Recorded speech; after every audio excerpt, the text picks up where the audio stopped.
Dumelang, welcome to my channel. My name is Yudi. You are mostly welcome here in this short chat. It's a short chat. So it's a short chat based on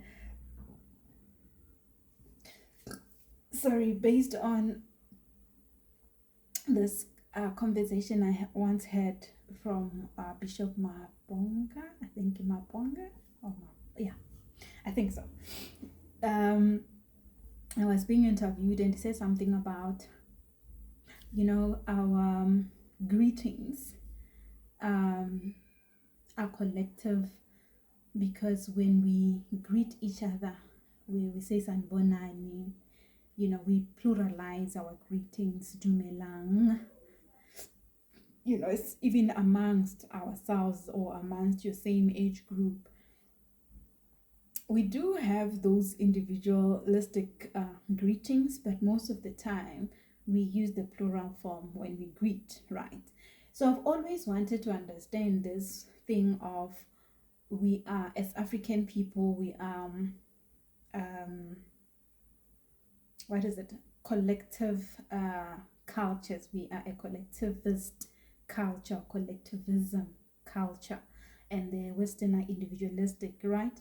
So I've always thought those are definition and descriptions by the Western people, and most of the time when they talk about collective from African cultures, it has to do with ancestors and all that. I mean, what he's saying has to do with ancestors, but I feel like it's more kind of like so basic into a basic practice that we do. That doesn't mean that you can't go and do certain things on your own at an individual perspective, but our collectivist goes even from just greeting it. When my guides then came back to me with this, they're like, let's take that lesson further that you got from Mabonga, to say, when you call your mother, when you call your father, you say, or your grandmother, vokugo, voma, vobaba, in Venda, as much as you say ma, but if you have to continue with the sentence, you're gonna say, even if mama, like your mom called you in Venda culture, I'll have to say barimini, like what are you saying? But I don't say urimini, which it's something I can say when I'm talking to my sister or the younger ones or same age group with me. It's that, right? So it says that, well, they say that when you say this whole thing in plural form, you are, when you say bomma, actually the teaching was more about our parents. When you say bomma, or you're talking to your mom in that way, you are responding or araba, or you are calling upon a lot of your mothers and a lot of your fathers, right? A lot of your mothers, meaning your mom that is physical here, that you see, that birthed you, and the mothers that birthed her. So the mother that birthed her, they also birthed you, right? So it's a link of different feminine energies that you call, that has birthed her. So going to ancient mothers, going to your grandmother that your great and your greatest great. I don't even know there's such things, but you go to your ancient, it calls to ancient, it calls to even divine mother, the creator, right? So that thing, you should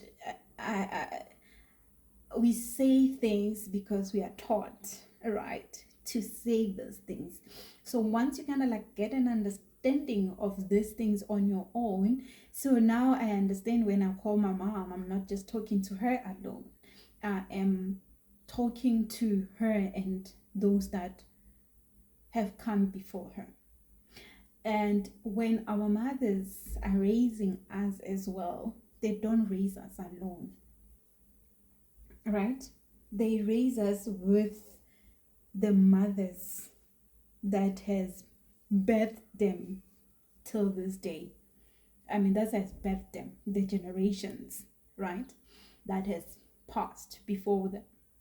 They raise us with the wisdom from them, because this wisdom is passed down generation from generations. Other generations has healed certain things in the bloodline, and that is why you would hear us talking about healing the bloodlines, because the things that are not healed in the bloodlines, they still get to be transferred to um, the other generations.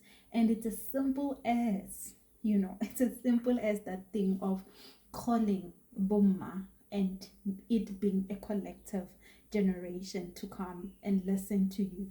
Or when you respond to them, they know that our child wants to talk, our child is looking for something, our child, needs this, and you get to be provided those things, right? Or you're able to get the wisdom from them. You are able to even get the wisdom of how you go about healing certain things, right, in the bloodline. Because some of the ancient mothers in the bloodline, they know certain things that are hindering the bloodline progress, or hindering the bloodline in certain aspect of life, in terms of you to flourish, right? Or to live that well-being lifestyle.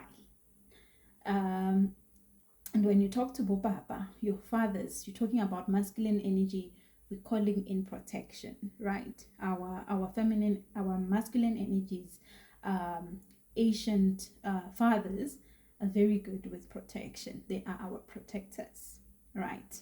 So sometimes people think all the blessings and the fortunes come from the fathers. No, from your masculine energies. No, they come from our feminine energies, right? So just be conscious when you go about these things in life. When you know, now when you learn things, like I've always thought that my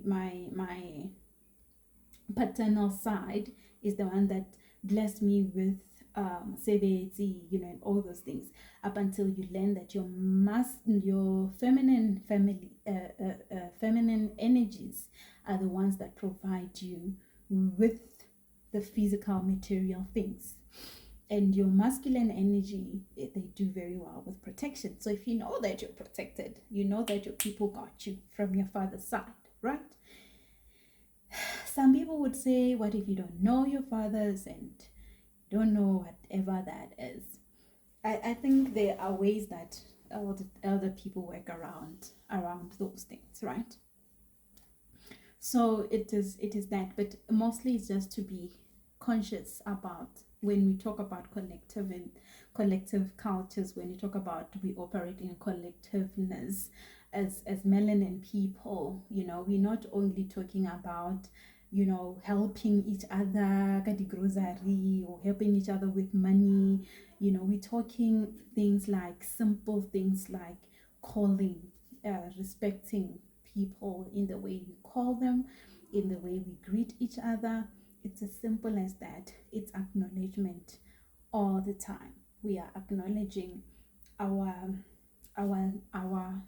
physical beings and our spirit beings as we greet and as we call or respond to being called, right? And not talking about callings as in like calling to do certain things. I'm just like, hello, you did and just to say yes, I hear that I'm being called to do something. So it's as simple as those things. And I just wanted to share that, and that you can at least be conscious when you talk to your elders, and when you talk to your peers around you, or greet people that you don't know.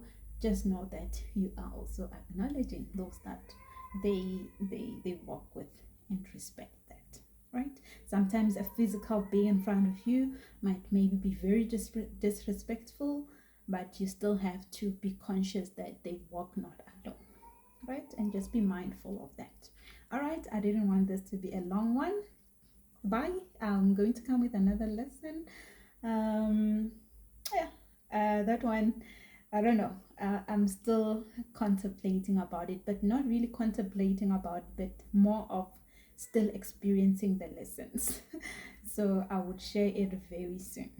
Okay, my loves, have a very good evening, a good day, a good morning, or a good sunrise. A good sunrise, depending on when you're going to be watching this recording. All right.